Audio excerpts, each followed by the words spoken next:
Ready? Forecast.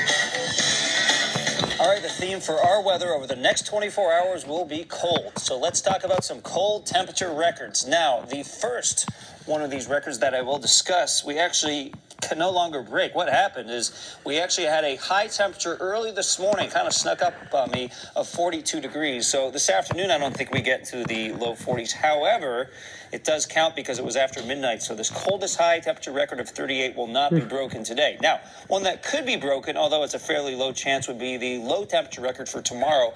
That record is 18 degrees. That was set in 1976. Our forecast is 22 degrees, so we could get close to that record, and we'll keep you updated on that.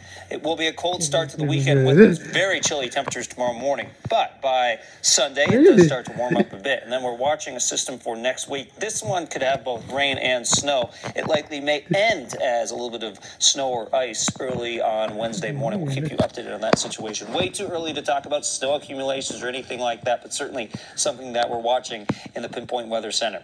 A little bit of a shake to the camera here, looking from East Providence towards the capital city.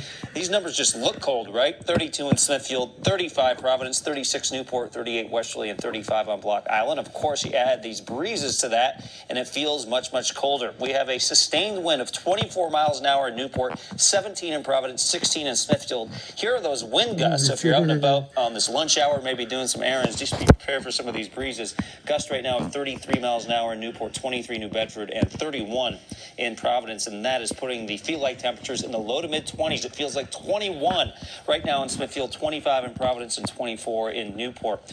Notice on our satellite picture, there are a few snow showers and snow flurries coming down through central New England. So it's not totally out of the question that we see a flurry or two into the afternoon, but I do think most of us avoid that. We'll get a few extra clouds this afternoon, and you can see the lake effect machine going there earlier in portions of upstate New York.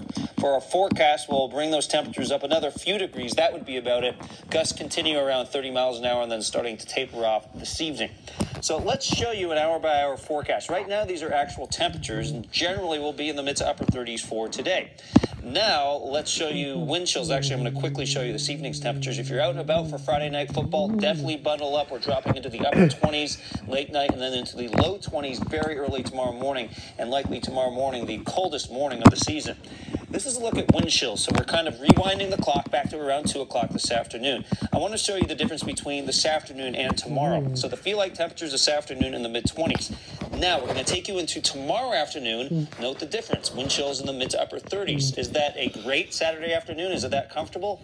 No, but it's a little better than the conditions for this afternoon. So I showed you that because I wanted to point out that the 39 today will feel quite a bit colder than the 39 tomorrow. Then there's Sunday. We start off at around 30 degrees, so it's a chilly start, but then on Sunday afternoon getting to around 52 degrees with partly sunny skies. Monday, increasing clouds, highs in the 40s, and then there is that messy system that we're tracking for late Tuesday into Wednesday. We will monitor that potential storm very, very carefully, and it does look like it gets colder from the middle to the end of the week for next week, too. All right, thank you, Pete. Stay with us for stories coming up tonight. New starting live brewing.